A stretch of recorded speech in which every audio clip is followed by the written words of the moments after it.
Teddy Roosevelt famously said, "Talk softly but carry a big stick." The Great White Fleet was first, foremost, and always TR's big stick. It's about the projection of power. Prince Faisal, as portrayed by Alec Guinness in the movie Lawrence of Arabia, said it best when asked why he thought Britain was a great power. "Because it has a navy," he said.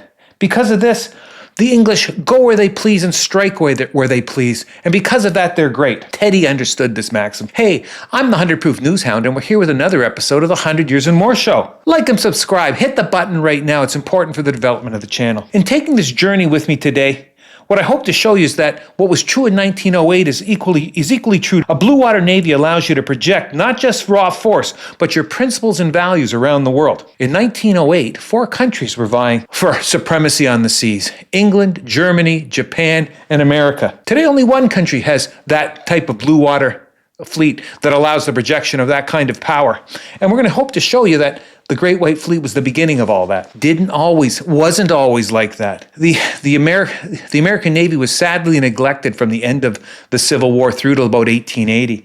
It was so bad, in fact, that it spurred legislation. And this article in the New York Times, January 29th, 1980, headline: "Antiquated War Vessels Are Worthless Naval Forces. A Bill and a Report from the House Naval Committee. A new Navy required. Proposed changes in law with a view to add improved ships to the service." So they know there's a problem. What are they going to do about it? It says here, the bill provides for the establishment of a fund to be known as the Permanent Construction Fund, which is to comprise the appropriations made from time to time by Congress and the proceeds from arising from the sale of old or condemned vessels, materials, stores, supplies, and to be used by the Secretary of Navy in the construction, armament, and equipment of new vessels and for no other purpose. So there's going to be a dedicated fund for the construction of new naval vessels. There was also a report, and the report was very damning. It said a report written by Representative Harris accompanied the bill, was also unanimously adopted and will be presented to the House. It sets forth the results of careful investigations made by the committee to ascertain the present condition of each vessel in the Navy. The report says, small as the number of our naval vessels are compared with other navies of the world, it is infinitely smaller in real fighting power. So we've got just a few ships, and even those are lousy. It is time for Congress and the country to face the fact and provide the remedy. The information here presented may be unwelcome and humiliating, but national honor and safety alike demand that the plain truth be told. Honest words and the impetus for developing a world navy. Well, to make a navy, you got to make boats. And at that time, the Rolls Royce of boats, of course, is a battleship. Now, the battleships of 1890 were nothing like really the battleships of 1915, which of themselves were nothing like the battleships of World War II. But you have to start somewhere, and here we are.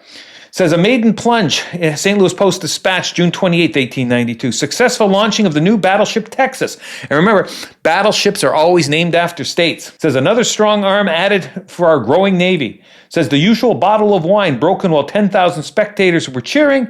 Description of the vessel. Well, here's a description of the vessel. It's small by modern standards. It's 290 feet long and displaces 350 tons. That's only about, oh my goodness, a sixth of a World War II battleship. It's fired by coal, as everything will be in this story here. And when traveling at its top speed of 17 knots, it can go 1,100 miles on a tank of coal on coal on board. However, if it goes down to 10 knots and just cruises, it can actually go 8,000 miles. Important, though, are the armament. These battleships are going to be judged by their guns over the next 50 years. And this one is just getting started here. Two 12-inch guns are going to be the main armament here. 12-inch guns refer to the width of the shell. So a shell of 12-inch gun is 12 inches across. 16-inch gun, which on the Iowa class battleships, 16 inches across. Building a battleship is kind of like going to the moon for the time. It requires the participation of multiple industries, and it really worked to expand the industrial base of America. Here we have an article from the Richmond Dispatch, January 1, 1890. It says, the Richmond Locomotive Works have secured the contract for the boilers and engines of the battleship Texas, which will necessitate the enlargement of their plant and at the same time showing our capacity for such large and skillful work by our own mechanics. So it's an all-hands-on-board kind of thing. Build these battleships. Well, we got ships. Remember, this is the Great White Fleet. Where's that come from? Where's the concept of white ships come from? Well, in the 1890s, the U.S. Navy started the practice of painting their capital ships white, the hull's white and the superstructures buff, anytime when they were not in a war service. If they were being used on parade duty or diplomatic missions, they were gussied up in this way. Paint the hulls white, trimmed in gold, buff superstructure, beautiful ships. And now here's an example of how they were used. A smaller Great White Fleet. Here we go. New York Times article, August 24th, 1896. White ships here again. Great fleet assembling for Li Hung Chang to see. Who the heck is Li Hung Chang? Well, Li Hung Chang was China's premier diplomat of the late 19th century. So he's the next best thing to having the emperor attend. It says here, it will be the most formidable array of vessels of the United States Navy getting together since the war. It goes, the gathering of the ships, which will make a more formidable array of the Navy's fighting strength than has been assembled since the War of the Rebellion, is designed for the inspection of Li Hung Chang, who will arrive on the American Line steamship St. Louis on Friday. So we've got ships being built, and we've got the concept of naval parades. Wow, put them together, and maybe we're going to have a Great White Fleet here. Roosevelt, who becomes president upon the death of McKinley, always had deep respect for the Navy. In the mid-1890s, he actually served as assistant secretary to the Navy, so he knows the details of the Navy and their role in the military extremely well. He gave a speech on August 26, 1902 at Annapolis at the Naval Academy. And here are a couple excerpts from that, which outline what his view with respect to the Navy was. It says here, it would be an intolerable humiliation for us to embark on such a course of action as follows from our declaration of war with Spain and not make good our words by deeds. Gotta have the will, and you gotta have the equipment. With the equipment, it says, the modern warship cannot be allowed to rust into disuse. It must be used up in active service even in times of peace. That's why you go on these kinds of missions.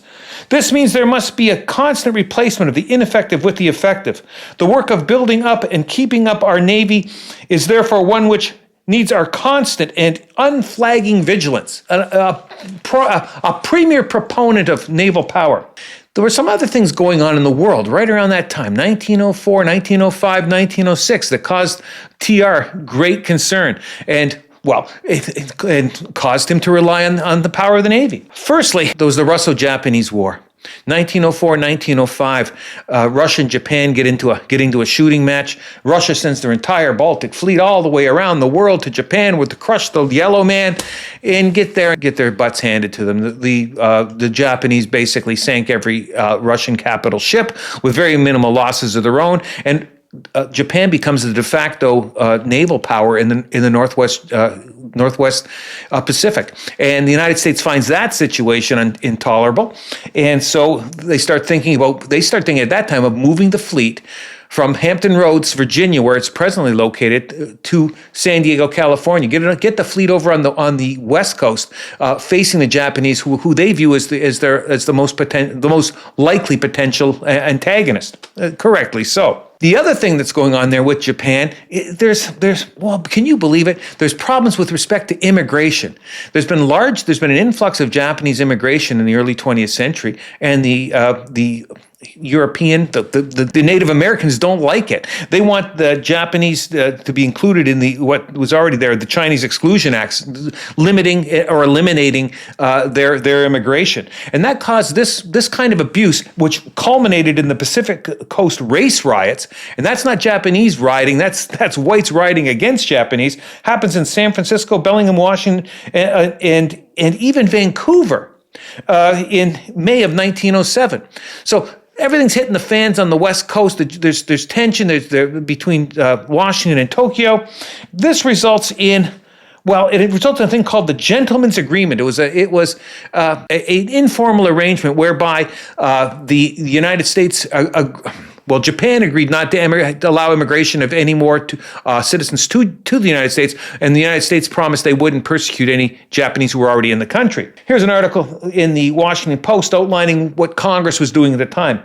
It's February 16, 1907. It says, Congress yields to President.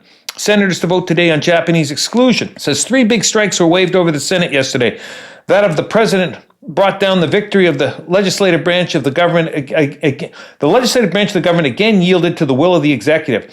After a somewhat sensational day of debate over the immigration bill, including the proviso that promises to end the friction with Japan, an agreement was reached that the vote on the conference report shall be taken before adjournment today. So they've settled it. They've settled the situation down a bit, but there's still underlying tensions. And so it's right around this time that Teddy Roosevelt takes it upon himself he has a great idea.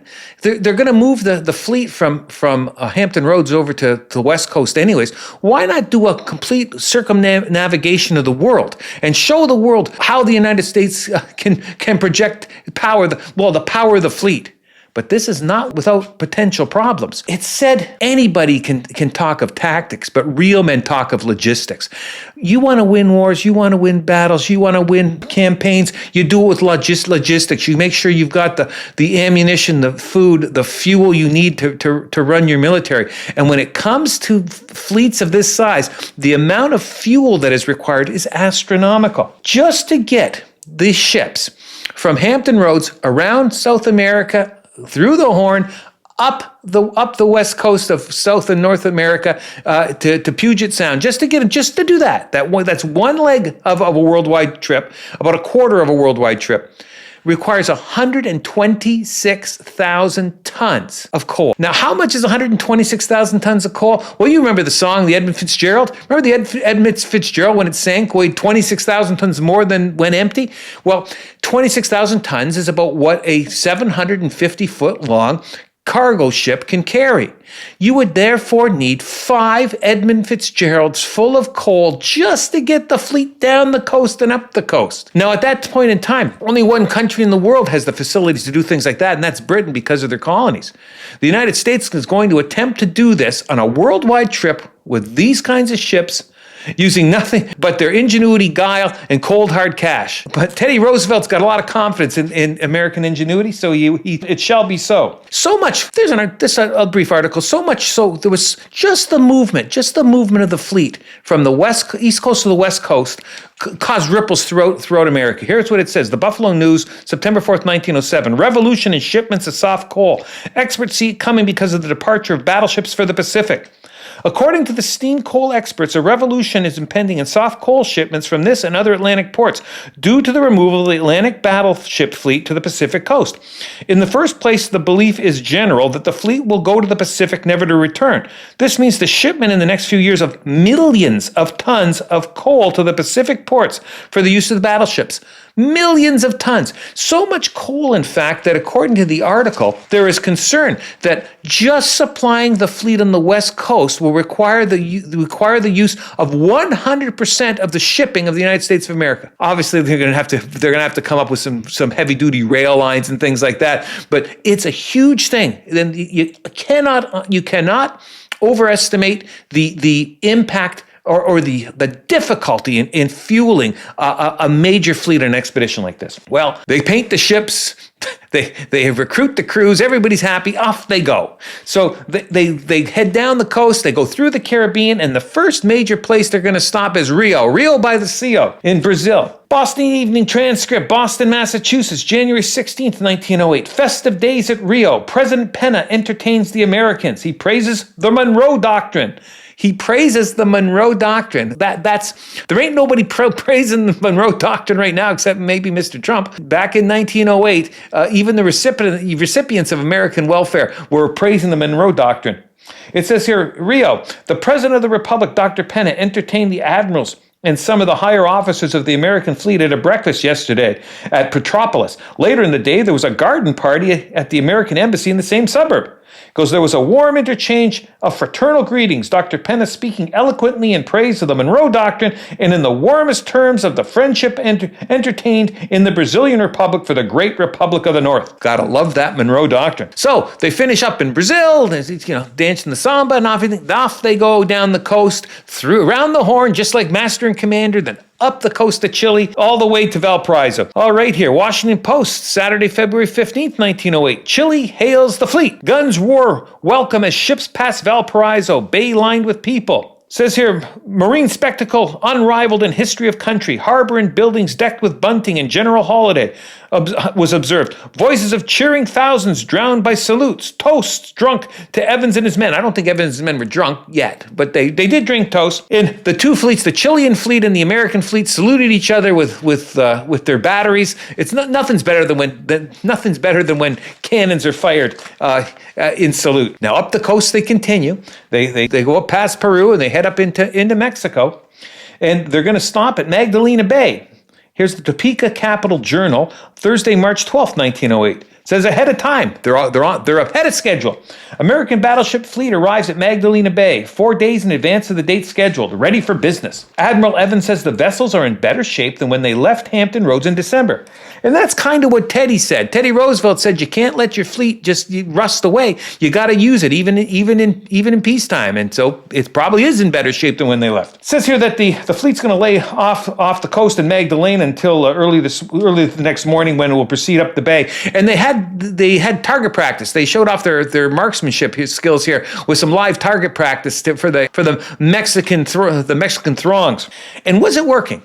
Was this trip, now we're about a third of the way into the trip here, was the trip working? Was it accomplishing what they wanted to? St. Louis Globe-Democrat, March 15th, 1908. It says here, the object of our fleet in the Pacific is something of a puzzle to several countries, but it will be noticed that the jingles in the Orient are no longer trying to pull feathers out of the tail of the American eagle.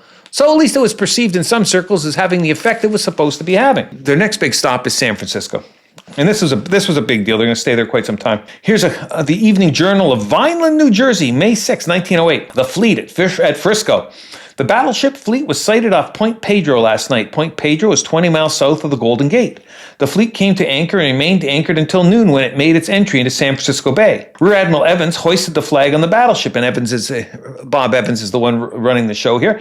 He hoisted the flag on the battleship Connecticut, which is his flagship, at Monterey, and was in command when the fleet steamed through the Golden Gate. And we should have a picture of the Connecticut here in all its white and gold glory. Headline of the San Francisco Examiner of May 5th, 1908. Bob Evans will trinkle greeting tonight. And that's Bob Evans, the admiral, not Bob Evans, the restaurateur. Wonderful picture here of 7 white battleships in a row steaming into the Golden Gate. Because you're not streaming under the Golden Gate, because we're 25 years from them building the Golden Gate Bridge. Headline the San Francisco Examiner, May 6, 1908. Admiral Evans' story, a career of personal bravery and achievement. He's becoming a minor celebrity. The article goes into great detail of his past accomplishments, and it's one of the first times an American admiral is being feted in such a manner. How big a deal was it? What kind of spectacle was seeing 16 battleships in a row coming down the lane? Well, it was enough that the San Francisco Examiner noted in May 6, 1908, throngs in city break the record. Railroad officials assert crowd is largest in history. 300,000 people. 300,000 people are going to go down and try to get a look at the ships.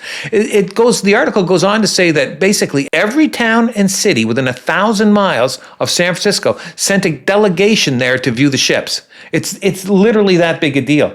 And they order all police out day of parade, platoon of mounted officers to clear right of way for pageant. This was a big deal. Remember, we don't have the internet, we don't have television, we don't have radio. And when something like this comes to town, it's like 100 times bigger than the circus. Well, eventually the fleet has to leave. San Francisco Examiner, July 8, 1908, says warships depart en minute with President's well wishes. So they got off exactly at the time they're supposed to. It says fleet passes out on its voyage homeward. And in the Los Angeles Times of July 7th, 1908, they print a very nice map of the expected path of the Armada here. It shows them going to Hawaii, then from Hawaii to New Zealand to Australia, Australia up to the Philippines up to Japan to China, China to Ceylon, Sri Lanka to the modern man, to Ceylon, then through the Red Sea, through the Suez Canal, through the Mediterranean, through the Straits of Gibraltar, out into the Atlantic, and then home. So that's the route they're going to take. And by the time they're all said and done, they're going to basically travel in distance twice around the world. Now, remember, one of the big things on this trip, one of the reasons d'etre on this trip is to impress the Japanese. And the first place they're going to run into Japanese is in Hawaii. There's a large Japanese immigrant population in Hawaii, and they want to impress them so that they will write home to their kin and tell them to be impressed. And here's the article from the Honolulu Star-Advertiser, July 16th, 1908. Japanese of Honolulu welcome the White Fleet. Reverend Morikawa voices the sentiment of his countrymen of the island towards Admiral Sperry and his men. Now, this is a really interesting article because this is a recent immigrant from Japan, and I'm unsure whether he still has Japanese citizenship or not. Well, here's what it is. Here's what we've got here. On behalf of the Japanese Benevolent Society of Hawaii, he's addressing us. I take great pleasure in extending a very cordial welcome to the Great White Fleet, representing the Navy of the United States, under whose protective flag upwards of 60,000 of my countrymen peacefully and prosperously dwell on these islands of the sea, now well named the crossroads of the Pacific. So we've got 60,000 Japanese in the Hawaiian Islands. Their status, it seems it's up in the air. It doesn't seem like they've got landed immigrant status or citizenship. It seems like they're still Japanese for the most part. To the Japanese in Hawaii, as well as in Nippon, the coming of the fleet to Honolulu, as well as its subsequent visit to Japan, is another evidence of the abiding friendship between the two countries represented herein. A friendship conceived many years ago when the great Commodore Perry knocked at our doors and secured the opening of our country to foreign communication. That's the lightest way yet that I've heard anyone refer to Commodore Perry busting down the doors into Japan and forcing them to modernize. It says, and in the name of the President of the United States, whose friendship he pledged to us as a nation and introduced us to Western civilization. I don't know whether it was a great gift to be introduced to Western civilization, but Reverend Morikawa is obviously pitching it like that. This is a great line. Bonsai, bonsai, bonsai to Uncle Sam and 1,000 welcomes and more to his big white fleet. America would hear those bonsais in about 35 years, and I don't think anybody would be smiling, but it seems so wildly out of context to hear those in 1908. Now, with respect to the basically forced modernization that Japan went through from 1865 through to here in 1908. He says, difficult as it was for Japan to accede to such a friendly demand, yet because of such a pledge, she as quickly as possible threw off the old garment of an exclusive civilization and appeared dressed in Western garments. This was no easy task. All customs and laws and forms had to be remodeled. This great work of reform could never have been accomplished if it had not been for the assurances of the friendship of the United States government, her president, her statesmen, her teachers, her people. That rapid modernization, it's hardly unexpected that when you bring an entire society forward 1,000 years in about 35 years, that you're going to have some strange results, like the Bushido principle and the overt militarism that they seem to adopt, and well, you'll see it throughout the 1920s and into the 30s. It's almost as if it was a preordained effect of that forced modernization, the ultra-militarization of Japan. Now, they're leaving Honolulu. Where are they going? Well, they're going to go to New Zealand, then they're going to go to Australia. Here's the article from the Brisbane Telegraph dealing with the fleet sailing into Sydney Bay. America's Armada, Great White Fleet, reached Australia in single line, 4 miles long, 30,000 on the cliffs. Hundreds of thousands watched the entry to Sydney Harbor. It says here the fleet entered the heads at 20 minutes to 12 o'clock in a single file, the flagship Connecticut leading the squadron. The mighty ships floated like gigantic white swans up the harbor, while thousands upon thousands of spectators on land and in vessels with thousands of handkerchiefs waved a great white welcome to the brothers from over the sea. The enthusiasm was tremendous, and the shouts of the people were deafening as the American vessel swept towards the anchorage. They passed through the infection of enthusiasm spread with magnetic rapidity to the crews of the great battleships themselves, and they answered all the shouts with welcome. Anyway, so cheers and cheers. Cheers and cheers and welcome and salutations of hundreds of thousands of people watching the fleet roll into Sydney Harbor. It's been said in several articles that I reviewed that the reception of the Great White Fleet in 1908 directly led to the sentiment for the development of Australia's own navy. And any island nation needs a navy. That may not be evident to present-day Britain, but any nation worth its salt that is an island. In the United States, it may as well be an island, being in the middle of the two oceans. It requires a fleet that is sufficient to serve its purposes. Now, I've always said that you can really tell that a movement or an activity has become something when it's adopted by commercial interests, when people think they can make a buck on it. And here we got a couple examples. Sydney Morning Herald, August 21, 1908. 26 pianola pianos on the battleship squadron. Admiral Sperry's Great White Fleet, now in Sydney Harbor, has on board 26 pianola pianos. They were purchased from the pianola company with funds raised by the men and officers for amusement purposes. The notable unanimity with which these various committees selected the pianola piano from among its many imitators is equally a tribute to the instrument itself and to the good judgment of the men who constitute the American Navy. So they've rolled 26 pianos onto the ships, and they're probably having a shindig just as this article is being printed. The other thing you can do, according to the Florida Times Union of Jacksonville, Florida, is become a passenger on your own Great White Fleet. Here we go. Every passenger a guest on the Great White Fleet. Cruises around the Caribbean. 18 days, all expenses personally conducted. Visit Cuba, Jamaica, Panama, Costa Rica, the romantic and picturesque countries of the Caribbean. Great White Flag Fleet cruises sail from Havana every Friday, returning to Havana 13 days later. And in small print, they note that the Great White Fleet Company is a subsidiary of the United Fruit Company, who have their fingers in all pies in the Caribbean and Central America. Well, off the fleet goes. The fleet will sail through the Philippines, visiting their colony there, and then it will proceed on up to Japan. And this is the crucial thing. How is it going to be received in Japan? It says here in the Times of London, October 21, 1908, American fleet in Japan, the Emperor and President Roosevelt. The Emperor today entrusted to Admiral Sperry the following message for President Roosevelt. The historic relations of good understanding and genuine friendship with the United States I count as a valuable heritage of my reign, and it shall be in the future, as it has been in the past, my constant aim and desire to weld the ties of amity, uniting the two countries into indissoluble bonds of good neighborhood and perfect accord. This was Hirohito's grandfather speaking. He may have had those sentiments, but Hirohito had some other things to say. It's noted, though, that after Admiral Sperry had been received in audience today by the Emperor and the Princess, they were entertained at luncheon. So the ambassador and the Admiral went for lunch with the Emperor, and it was noted that the presence of the Emperor at the luncheon is considered an unusual honor. This must be an unusual honor. If you remember back to Hirohito in World War II, the public had never even heard him speak. See, I don't think he got out much. It's certainly not as much as his grandfather. It says the Emperor gives Mr. Roosevelt the assurance of his goodwill and thanks the President for the opportunity afforded to his subjects to give a new proof of their sincere attachment to the citizens of America. So thanking him for resolving the immigration issues there. And the President, in his message, alluded to the pleasure both he and the people of the United States felt at being able to show in such a way appreciation both of the long-standing friendship between the two countries and of the honor done to the United States by the invitation to the fleet. So it looks like it went over gangbusters here. So mission accomplished, at least to that extent.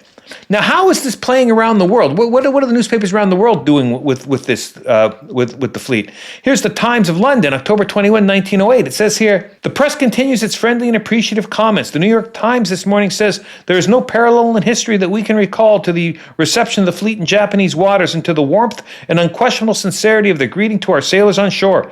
Continuing, it alludes to the foolish talk of the imminence of war at the time of the battleship started, and to the hints then current that the object of the voyage was nothing short of intimidation. Now, nevertheless, Japan has outdone our kinsfolk in New Zealand and Australia in the heartiness of her welcome. Well, that's pretty good. It's going over very well. What more could one ask in the way of goodwill, says the Evening Post, after congratulating Japan upon the tact of an invitation that robbed the voyage of all sinister significance. So they're buying it. They're buying it that it's not about intimidation, it's about goodwill. Good for them. Well, after they leave Japan, they go visit China, then they go to Ceylon, which is Sri Lanka for you modern folk. Then they go up the Red Sea through the Suez Canal. Here we have fleet reaches Suez, and the New York Tribune is 2 days ahead. It was 4 days. Remember, they were 4 days ahead in Mexico. They're still 2 days ahead. It says here, the Yankton and the Culgoa enter the canal, others to follow soon. What's the Yankton? Well, it says here the Yankton, there's an article in the Washington Post, February 23rd, 1909. This is about logistics. Remember I said how important it was for logistics? Well, the Yankton is the logistics ship. It's the thing it's the little ship that makes the whole big thing go. It says here, remarkable has been the performance of the battleships of the fleet. To an auxiliary, the little Yankton must be awarded the palm for achievement. This little yacht of 900 tons, a tender for the admiral, has gone around the world under circumstances that are amazing. She has weathered all storms and has had to run into almost twice the number of ports that the fleet has so that she could secure coal. And although she has been tossed about like a biscuit, she has come through every trust and has always done the job. As a matter of fact, such a good little ship was she that after World War I she'd be purchased by Sarah Bernhardt, the actress. After that, her fate becomes a little obscure. But the fleet is on to Suez. It says here, the United States Atlantic battleship fleet, completing 2 days ahead of schedule, the next to the longest run of the world-girdling cruise, arrived here at 8:15 o'clock this morning from Colombo, the capital of Ceylon, a distance of about 3,800 miles. The loss of a seaman from the battleship, really? The loss of a seaman from the battleship Illinois who fell overboard and was drowned, as previously reported, was the only accident to mar the voyage from Colombo. So, you got to be on your toes, even in peacetime. A big ship through high seas is a dangerous activity. So they make it through the Suez, they make it down the Mediterranean. They actually stop in Sicily and help out with the victims of an earthquake, recovering the bodies of the ambassador. It's a bit of a tragedy, but they continue on. They plow through the Straits of Gibraltar, they cross the Atlantic, and they end up back in Hampton Roads. Was the cruise worth the cost? The Washington Post, Tuesday, February 23rd says, the cruise is worth the cost. It says here, lessons of immense value to the Navy have been learned. Coal saving will pay for it.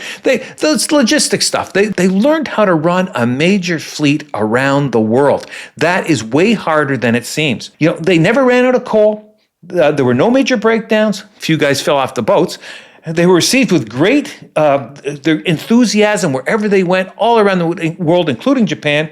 And they showed the world that America could project force. They could project their navy anywhere they wanted to. And in the words of Faisal, they could go where they wished, they could strike where they wished, and because of that, they were a great power. Britain accomplished with pluck and guile and cold hard cash what only the British Empire could do with 250 years of assembling an empire. And the empire, that empire is gone and Britain's navy's gone, but America has more pluck, guile, and cash than at any time in her history, and that's why she remains the only nation with a blue water navy sufficient to project force around the world. Well, we've finished the Great White Fleet. We've got the Great White Fleet home. It's going to be painted gray in the next couple of years, and all those ships are going to be replaced by dreadnought battleships. Remember we said that these ships all had 4 12-inch guns?